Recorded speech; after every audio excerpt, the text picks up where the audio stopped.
Hi, how you doing? Thanks for joining me again while we read this. Venger's Guide to Mastering Chaos at the Table, run tabletop role-playing games with confidence by me, Scott Docherty. So, last time we left off, we were talking about the introduction, and we're now moving on to prep the chaos and the basics. So what is a random encounter? Probably the best question to kick this off with, right? Why is that? Well, please stick with me in this, because here's the thing. Answering that question and exploring more about how they can play a crucial part in your game, how your approach to encounter design can spread through every element of your game sessions, will help you learn how to tap into and become comfortable with chaos at the table. So you might have an idea already about what a random encounter is. 2d4 wolves, maybe. You witness a mugging taking place up an alley. Some loot. A street fixer offers you cyberware. The common understanding behind them is that they should be things that happen by chance in your game, things that help simulate the random perils of moving through your game setting, like stuff that happens to you when you're walking down the street, something that's like, yeah, you were headed to the shops there? I see that. You've got your shopping list and barely any time to get there and back before dinner? Well, hey, sorry, but here comes a thief looking to steal your purse. Or whoops, that building you're walking past there, maybe it's half constructed and is collapsing towards you in the wind. In your game, you might be running through a published module with a self-contained story arc, or at the very least your game might involve you leading the players through an adventure or scenario, the main beats of which have been thought through in advance. Random encounters, then, are what might happen arbitrarily as the player's characters progress through that module, adventure or scenario. The idea being maybe to sap the resources and to stop them spending too much time in one place. And so you might have scanned or created random encounter tables to fit your game setting. You may have a decent grasp of when's a good idea to roll for them and how best to blend them into your sessions. Or you might have tried them out but dismissed them in favour of another approach. But whatever your level of understanding about random encounters and how they might enhance your game, to get us started, here's the rub. You want to excite your players, or just give them something to do by slinging at them cool foes, NPCs and challenges. Run a random encounter. Your players are talking about doing something for which you've not planned. You need time to think. Run a random encounter. Your players are completionists, checking under every floorboard, talking to every idiot who passes them in the street, retracing their steps in case something was missed. Run a random encounter. At every turn, your players err on the side of caution, trying to avoid picking up so much as a scratch until they reach their goal. Run a random encounter. You're glaring dumbfounded as your players fumble about trying to figure what to do, where to go, and either you've had enough, or you want to give them a nudge to wake them up. Run a random encounter. Things are getting a bit stale, and you just want to shake things up. Run a random encounter. A bit tongue-in-cheek, yeah. But beyond the common understanding I've mentioned, what actually is a random encounter? Bottom line is that it's nothing more than an event within your game session which neither you nor your players have really anticipated. Now before you move on, read that again and chew it a bit. Bottom line is that it's nothing more than an event within your game session which neither you nor your players have really anticipated. As a dungeon or game master, even if you've done some homework and drawn up ahead of the session a list of possible encounters about what might happen in the session, the idea here is that even you shouldn't know in advance when a random encounter will happen or how it will play out. Why though? In a game where all eyes seem to be on you to lay out what the players will face, why in the nine hells would you want to be unprepared and ambush yourself like this? So here's what bucket loads of dungeon or game masters out there tend to forget. What happens in your tabletop role-playing game shouldn't be on you. I mean, yeah, you sit on what you might think is the big chair. You've read the rules, you've planned the story arcs, thought about what might happen before each session, but the game's not yours. It belongs to you and your players. You all have a role to play.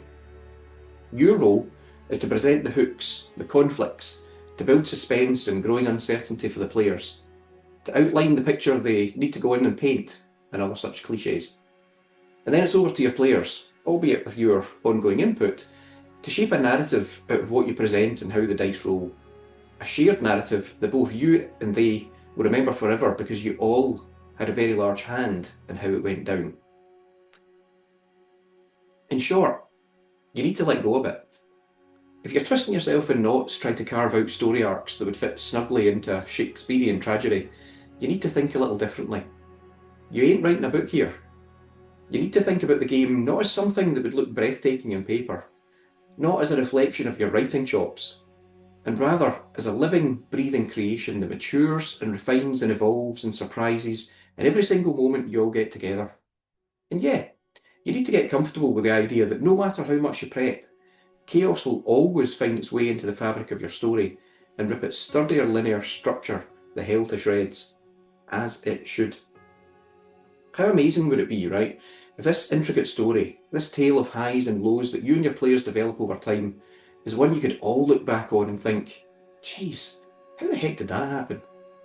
Why should you, as the dungeon or game master, miss out on the surprise? And so, enter random encounters.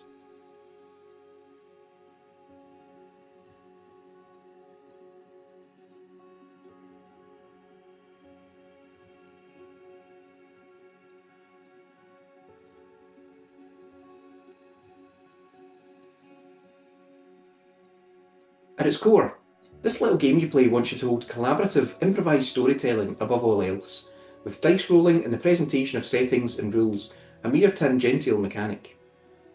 Chaos keeps every one of you on your toes and separates the game from all others. When it boils down to it, despite what you may have picked up from naysayers, the chaos of random encounters can be a vital tool in your belt.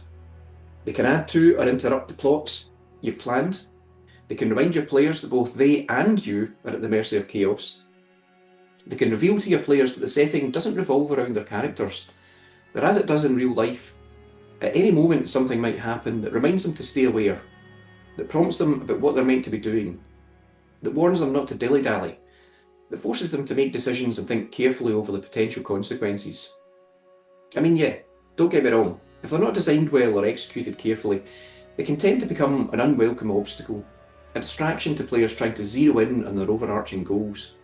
And to my mind, it's precisely this that's given random encounters a bad reputation in some parts of the multiverse. But here's the thing. If you take some extra care in your design and execution, and rather than simply chucking your players those 2d4 wolves without thinking, if you layer a random encounter with just a little more care, you might end up finding that the ripples from that one encounter go on to be felt by your players and by your setting for a very long time to come, in ways no one could have predicted. I've run games, for example, where the players experienced quick encounters that had been rolled up randomly, in which fresh enemies were made or new goals aligned, and where the players chose to follow those up rather than complete what their characters had originally been intending to do, taking the game in a totally different freestyling tangent because the encounters caught their imagination, and that's what's fired them up. Not every random encounter needs to be earth-shattering and game-changing like this. I get that. But if the aim in every session is to strive in every moment for a bit of chaotic fun, you might find that carefully slotting them into the rest of what you have in store could steer you closer to that goal. So why the hate about random encounters? Like I alluded to, there are plenty of folks out there who see the use of random encounters as a total scourge in the game. This reputation has festered like a virulent plague down the ages. From what I've picked up, the main reasons they're cast aside by a great many dungeon or game master are that first, there's no point in the players engaging in story-distracting, seemingly pointless random encounters when they've not asked for it or accepted that side quest or mission. And second, no one should ever die or be hurt in a random event which falls outside the parameters of the main story. So here's my retort. Isn't everything that happens to the characters a part of the story? I'm sure I heard someone yapping somewhere that it ain't about the destination, that the journey and all the randomness in between is what helps you grow and learn and create all the fun and memories. Would it be a little weird and feel scripted if everything that happens to the player's characters just coincidentally ties in with their story arcs of what the dungeon or game master's plotted out? More crucially, rather than being something the dungeon or game master meticulously plotted out in advance, isn't the story something you tell after the experience is over? And putting aside the fun element, if the random encounters the players engage in end up gifting them with experience points, with loot, with information, meat, an understanding of skills and weakness, and of the setting through which they travel. Isn't that something to hold on to? My feeling is that, in the main, this bad rep has come about because of two things: a fundamental misunderstanding of shared randomness in the game, and a lack of available practical help on how all the players at the table might learn to roll with the chaos. So next time, we're going to move on to the defining backstory of random encounters, and we'll see where that takes us. So thanks for, again, watching, listening, liking, subscribing, and pick up the book if you like on Amazon or vengersdecks.com or wherever you like, and I'll see you next time.